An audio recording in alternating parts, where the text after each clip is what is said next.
Assalamualaikum warahmatullahi wabarakatuh. Pertemuan kali ini bersama saya Ibu Puji Rahayu SPD akan membahas tentang materi biologi, yaitu ruang lingkup biologi. Nah, apa saja sih yang akan kita bahas di ruang lingkup biologi? Nah, yang pertama kita akan membahas tentang biologi itu sebagai sains. Nah, apa itu sains? Sains itu berarti tentang pengetahuan, berarti biologi dianggap sebagai pengetahuan. Nah, kenapa biologi bisa dianggap sebagai pengetahuan? Nah, karena biologi itu memiliki karakteristik yang memenuhi syarat bisa digolongkan sebagai pengetahuan. Ada beberapa karakteristik yang dimiliki oleh biologi, yaitu ada rasional atau logis, objektif, empiris, akumulatif, sistematis, valid, dan universal. Nah, kita bahas satu persatu pengertian dari masing-masing karakteristik ini. Yang pertama, kita akan membahas tentang yang dimaksud dengan rasional atau logis. Jadi, biologi ini dihasilkan dari pemikiran yang masuk akal dan bisa diterima oleh nalar manusia atau diterima oleh akal manusia. Nah, kemudian dia bersifat objektif karena biologi didapatkan dari kebenaran atau fakta. Jadi, didapatkannya dari data-data yang sudah diakui kebenarannya. Kemudian yang ketiga ada empiris. Nah, apa itu empiris? Empiris itu berarti biologi itu dibuktikan melalui pengamatan, melalui penelitian, serta melalui eksperimen. Jadi, seperti yang dikatakan tadi bahwa fakta dan datanya itu benar adanya. Nah, yang keempat, bersifat akumulatif. Nah, di sini kenapa dia bisa bersifat akumulatif? Dari penelitian-penelitian sebelumnya itu akan disempurnakan, akan ditambah atau akan diperbaiki melalui penelitian-penelitian lanjutan. Jadi biologi itu hasilnya selalu yang terbaru. Nah, kemudian dia juga sistematis, yaitu langkah-langkah untuk mendapatkan fakta atau data berupa pengamatan, penelitian, dan eksperimen itu dilakukan dengan langkah-langkah yang sudah baku, langkah-langkah yang sistematis atau urut. Nah, selanjutnya dia juga bersifat valid. Apa itu valid? Valid itu tadi data-data dan fakta yang dihasilkan melalui penelitian maupun eksperimen itu bersifat objektif, kan? Apa artinya? Dia tidak dipengaruhi oleh berbagai subjektivitas lain. Jadi, misalkan kita ada di daerah A, maka akan mengakui hal yang sama seperti mereka yang berada di daerah B. Jadi, itu dikatakan valid. Kemudian ada universal, atau kata lainnya adalah umum atau global. Jadi, pengetahuan atau hukum-hukum yang dihasilkan pada ilmu biologi itu diakui tidak hanya di satu daerah, melainkan di seluruh dunia. Jadi, dia bersifat global. Selanjutnya, objek kajian apa saja sih yang ada di biologi? Nah, biologi itu mencakup seluruh makhluk hidup. Nah, apa saja yang tergolong makhluk hidup? Itu juga memiliki karakteristik tertentu. Nah, di sini sesuatu bisa dikatakan sebagai makhluk hidup jika dia memiliki 6 karakteristik berikut ini. Yang pertama, bersel. Jadi, dia tersusun atas sel, bisa uni atau multi. Uni artinya uniseluler atau tersusun atas satu sel. Bisa juga multiseluler atau tersusun dari beberapa sel, lebih dari satu. 2 sel, 3 sel dikatakan sebagai multiseluler. Kemudian, dikatakan sebagai makhluk hidup jika dia mengalami pertumbuhan dan perkembangan. Pertumbuhan identik dengan kuantitas, perkembangan identik dengan kualitas. Jadi, pertumbuhan makhluk hidup terlihat dari bertambahnya ukuran, bertambahnya lebar, bertambahnya tinggi, itu termasuk ke dalam pertumbuhan. Sedangkan perkembangan berhubungan dengan kualitas. Jadi, terjadi proses diferensiasi atau perubahan dari yang tadinya masih belum matang atau masih belum dewasa menuju ke tingkat yang lebih dewasa, berkaitan dengan fungsi. Selanjutnya adalah melakukan proses metabolisme. Nah, proses metabolisme di sini bertujuan untuk menghasilkan energi.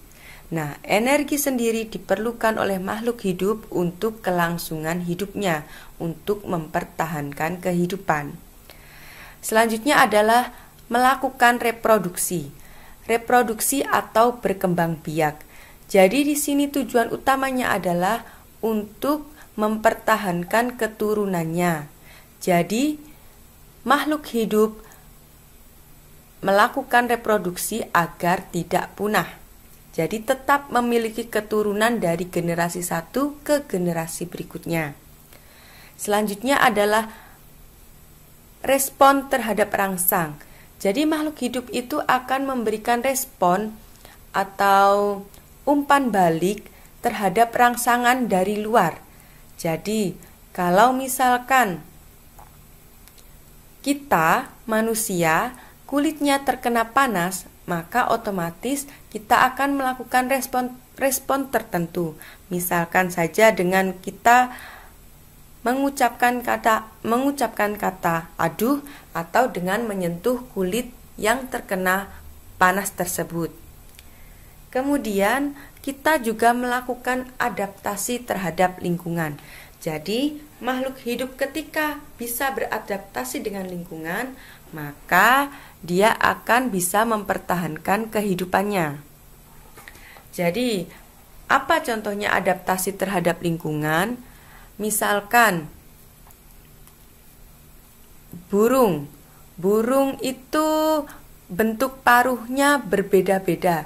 Nah, itu salah satu bentuk adaptasi morfologi burung untuk menyesuaikan dengan makanan mereka, yang otomatis burung yang satu dengan burung yang lain memiliki pakan atau makanan yang bentuknya berbeda-beda.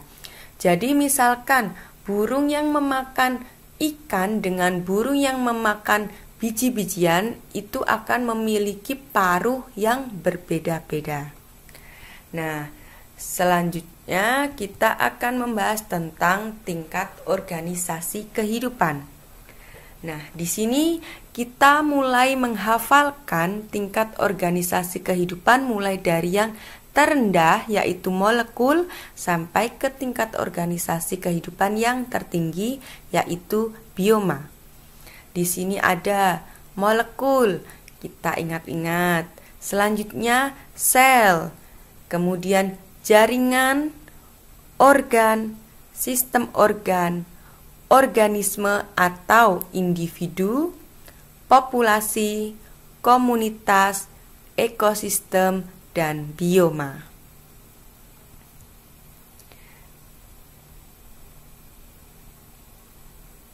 Nah, yang terendah atau tingkatan yang paling rendah adalah molekul. Nah, apa itu molekul? Molekul adalah senyawa atau unsur terkecil yang menyusun kehidupan. Nah, di sini molekul itu yang paling besar atau paling banyak menyusun suatu kehidupan adalah terdiri dari atom karbon atau atom C, kemudian atom H atau hidrogen, lalu ada oksigen. Nah, dari unsur-unsur molekul ini kemudian akan membentuk suatu makromolekul. Nah, apa saja itu? Ada karbohidrat, kemudian ada protein, ada air, ada lipid, dan ada asam nukleat. Nah, asam nukleat ini ada RNA dan DNA yang akan kita pelajari selanjutnya. Nah, dari kelima molekul penyusun sel berikut ini, untuk memudahkan kalian menghafal, maka bisa disingkat dengan kapalan. K untuk karbohidrat, P untuk protein, A untuk air, L untuk lipid, dan AN untuk asam nukleat. Jadi, 5 inilah yang menyusun suatu sel. Kita lanjut. Setelah molekul berarti akan membentuk suatu sel.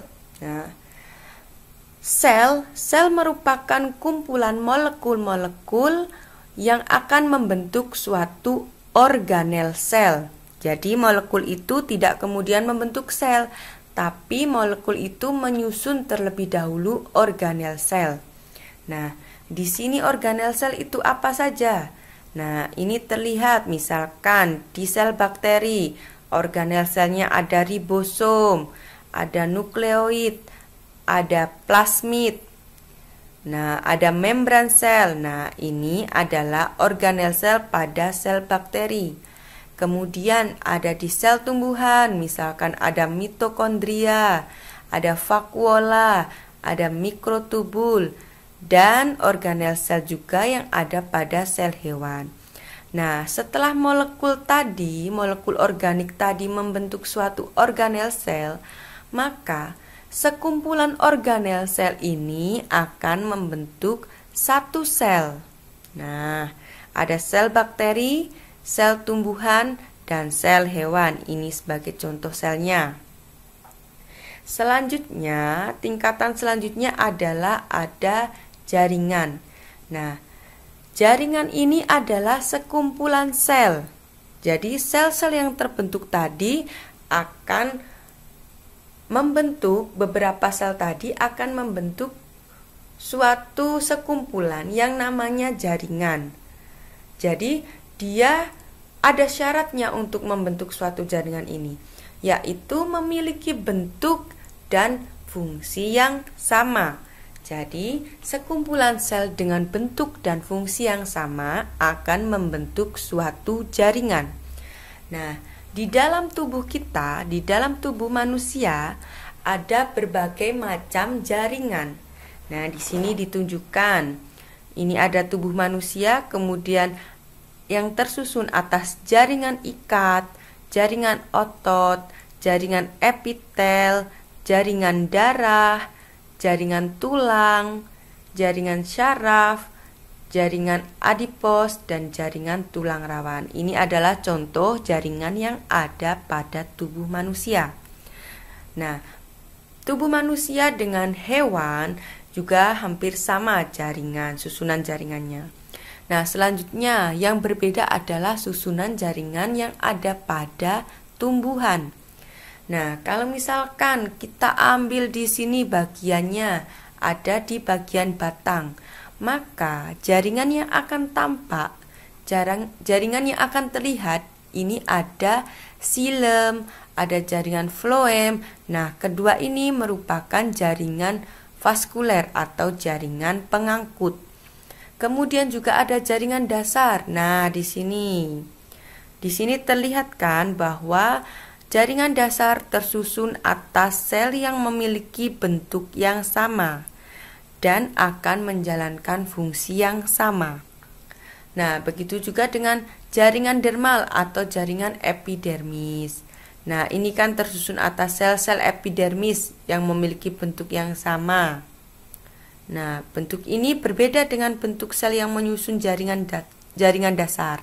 Nah, jadi terlihat bahwa masing-masing jaringan itu memiliki sel-sel yang berbeda antara jaringan satu dengan jaringan sel yang lain. Nah, selanjutnya tingkatan yang lebih tinggi lagi adalah organ. Nah, dari jaringan-jaringan yang ada di tubuh manusia maupun ada pada tumbuhan, itu akan membentuk suatu organ. Jadi, jaringan tadi, beberapa jaringan akan membentuk suatu organ yang menjalankan suatu fungsi tertentu. Nah, di sini kita kenali organ apa saja yang ada di tubuh kita sendiri. Misalkan ada otak. Ada organ otak, kemudian ada telinga, ada jantung, dan masih banyak lagi organ yang ada di tubuh kita. Nah, seperti yang terlihat pada gambar ini. Nah, masing-masing organ ini tersusun atas jaringan yang berbeda tadi. Jadi, setiap jaringan berkumpul membentuk suatu organ yang namanya hati misalkan. Kemudian ada lagi beberapa jaringan yang berkumpul menjalankan suatu fungsi tertentu membentuk suatu usus halus. Nah, kemudian bagaimana dengan yang di tumbuhan?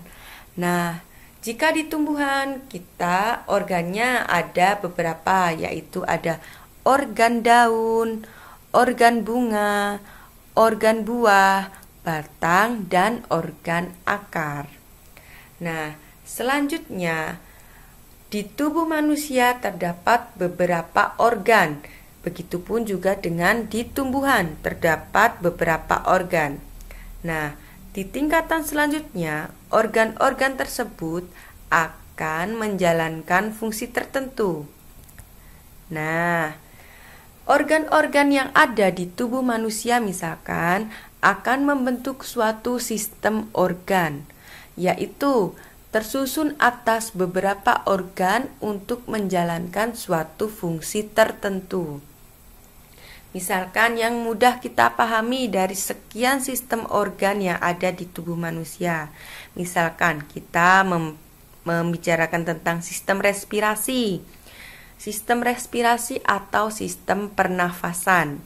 Nah, di sini tidak semua organ di dalam tubuh manusia ini terlibat dalam sistem respirasi atau sistem pernafasan. Jadi hanya beberapa organ saja. Nah, di sini ada organ hidung, rongga hidung untuk menghirup nafas, menghirup udara. Kemudian ada organ trakea, lalu ada organ paru-paru. Nah, di sini menjalankan perannya dalam sistem respirasi atau sistem pernafasan. Kemudian yang tidak asing lagi adalah sistem pencernaan. Sistem pencernaan dimulai dari mulut. Nah, kemudian makanan akan menuju ke lambung. Nah, di sini ada usus besar, usus halus sampai ke anus. Nanti akan membentuk suatu sistem yang dinamakan sistem pencernaan. Nah, nanti sistem integumen, sistem skeletal atau sistem rangka, kemudian ada sistem muskular atau sistem otot. Di sini ada sistem syaraf, sistem endokrin atau hormon, ada sistem kardiovaskuler, sirkulasi. Kenapa di sini dinamakan kardio? Karena dia berhubungan dengan kerja jantung. Sistem sirkulasi disebut juga sebagai sistem peredaran darah. Kemudian ada sistem limfatik dan imun, lalu ada sistem perkemihan, sistem reproduksi, ada pria dan wanita, nanti bisa dipelajari selanjutnya. Nah, sudah jelaskan tentang sistem organ, jadi dia itu tersusun atas beberapa organ untuk menjalankan suatu fungsi tertentu. Jadi tidak semua organ dalam tubuh manusia misalkan menjalankan suatu fungsi yang sama. Jadi berbeda-beda. Nah, selanjutnya ada contoh sistem organ yang lain, yaitu sistem sirkulasi atau sistem peredaran darah. Nah, dia berhubungan langsung dengan paru-paru, kemudian dengan pembuluh darah, bisa vena, bisa arteri, lalu dengan jantung. Nah, di sini menjalankan fungsi untuk peredaran darah di tubuh manusia. Nah, yang ini tadi sudah kita bahas sebentar tentang sistem pencernaan, dimulai dari rongga mulut, kemudian kelenjar ludah, sampai makanan masuk ke kerongkongan, menuju ke lambung, dan di situ diproses akan menuju ke usus halus, kemudian usus besar, dan dikeluarkan melalui anus. Nah, selanjutnya, setelah terbentuk sistem organ, otomatis akan menjalankan suatu mekanisme yang lebih kompleks. Jadi di sini ada koordinasi atau regulasi dari bermacam-macam sistem organ. Jika tadi kita membicarakan tentang sistem pencernaan sendiri, sistem sirkulasi sendiri, kemudian ada sistem reproduksi sendiri. Nah, dari semua sistem organ yang ada itu akan bekerja sama menjalankan suatu mekanisme yang lebih kompleks. Nah, itu akan membentuk suatu organisme atau individu. Nah, individu, organisme itu apa sih? Nah, kita manusia, ini ada gambar bayi, ini adalah individu. Kucing, ini juga individu. Nah, jadi intinya individu adalah satu atau tunggal. Ya, individu adalah tunggal. Nah, ini adalah penjelasan dari individu. Misalkan ini adalah individu kita sebagai manusia, maka di situ bertindak atau akan terjadi suatu mekanisme koordinasi dan regulasi antar sistem organ. Nah, ada reproduksi, ada integumen, rangka, otot, syaraf, reproduksi, pernafasan, dan pencernaan. Ini akan berkoordinasi satu sama lain untuk menjalankan fungsinya membentuk suatu organisme atau individu. Nah, pertanyaan selanjutnya, apakah gambar ini termasuk individu? Nah, apakah ini termasuk individu? Coba kita lihat, dia tumbuhan, pohon, sudah punya daun, terus ada buahnya, ada batangnya, ada akarnya. Nah, jika organ-organ ini membentuk suatu sistem organ, lalu sistem organnya bekerja sama, otomatis akan terbentuklah suatu organisme atau individu berupa pohon apel. Nah, individu satu, tunggal. Nah, sudah ya. Lanjut ke tingkatan yang lebih tinggi adalah populasi. Populasi ini adalah kumpulan individu. Kumpulan individu yang tadinya sendirian, yang tadinya tunggal, ini ada sekumpulan individu pada waktu dan tempat yang sama. Kumpulan individu membentuk populasi itu dengan syarat mereka adalah spesies yang sama, jenis yang sama. Jadi ini contohnya adalah populasi gajah. Jadi di sini hanya ada satu spesies, yaitu gajah. Sekumpulan, sekawanan gajah disebut populasi gajah. Contoh lainnya adalah ini ada penguin di kutub. Nah, ini kan satu jenis yang sama, hanya ada penguin ya. Sekumpulan penguin maka bisa dikategorikan sebagai populasi. Kemudian untuk tumbuhan, di sini ada contohnya populasi rumput teki. Nah, di sini hanya ada satu jenis rumput, yaitu rumput teki. Kemudian ada populasi bunga matahari. Di sini kita lihat dari sepanjang area ini hanya ada satu spesies tumbuhan, yaitu bunga matahari. Nah, sudah paham kan? Populasi adalah sekumpulan individu yang spesiesnya sama. Sekumpulan individu yang sama.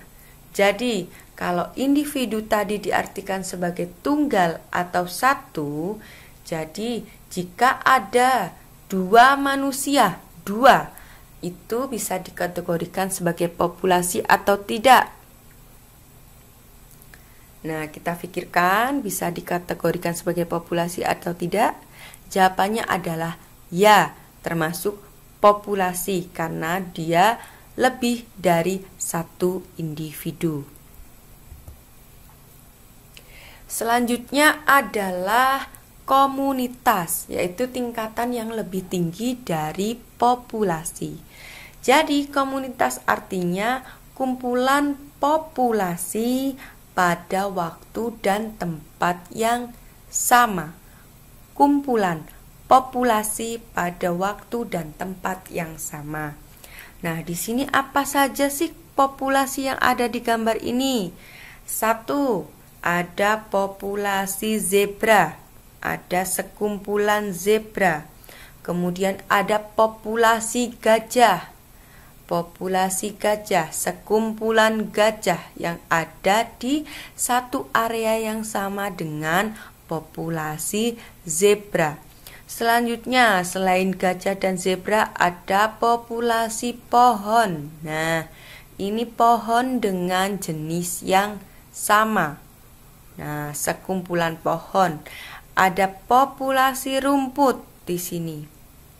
Ada populasi semak-semak di sini. Jadi di sini ada populasi zebra, populasi gajah, populasi pohon, ada populasi rumput, ada populasi semak, maka bisa dikategorikan sebagai komunitas. Nah, kita cari contoh lain, misalkan ayo dalam hitungan 3 temukan satu contoh lain yang termasuk ke dalam komunitas. 1, 2, 3. Nah, pasti sudah menemukan contoh komunitas. Misalkan saya menyebutkan komunitas sawah, boleh atau tidak ya? Komunitas sawah, kalau saya membayangkan di sawah ada komunitas padi. Kemudian ada komunitas siput, lalu ada komunitas cacing tanah, kemudian ada komunitas rumput juga di situ. Jadi itu termasuk komunitas sawah. Lalu naik lagi tingkatannya, ada ekosistem. Ekosistem itu adanya interaksi antara komunitas dengan lingkungan abiotiknya. Lingkungan abiotik itu adalah lingkungan apa? Ayo, masih ingat? Ada faktor lingkungan biotik dan abiotik. Jika biotik adalah makhluk hidup atau faktor hidup, abiotiknya adalah faktor lingkungan yang berupa benda mati. Nah, di gambar ini menunjukkan interaksi komunitas dengan lingkungan abiotiknya. Boleh atau tidak? Kenapa? Karena di sini ada komunitas sawah.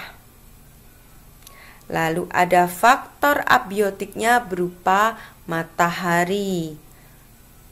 Lalu ada udara. Di sawah juga ada air. Nah, kita kupas. Nah, sawah. Di sawah itu kan ada bermacam komunitas. Di sini ada komunitas siput. lalu ada padi, ada burung, ada katak, ada capung. Nah, ini kan komunitas ini. Ini adalah komunitas yang berinteraksi langsung dengan faktor abiotiknya. Tadi yang pertama sudah dijelaskan bahwa faktor abiotiknya ada cahaya matahari, ada udara, ada angin. Nah, di sini juga ada air, ada tanah. Nah, bahkan ada faktor buatan manusia. Ini ada orang-orangan sawah. Nah, kalau di sawah ada bebatuan, itu juga termasuk ke dalam faktor abiotik.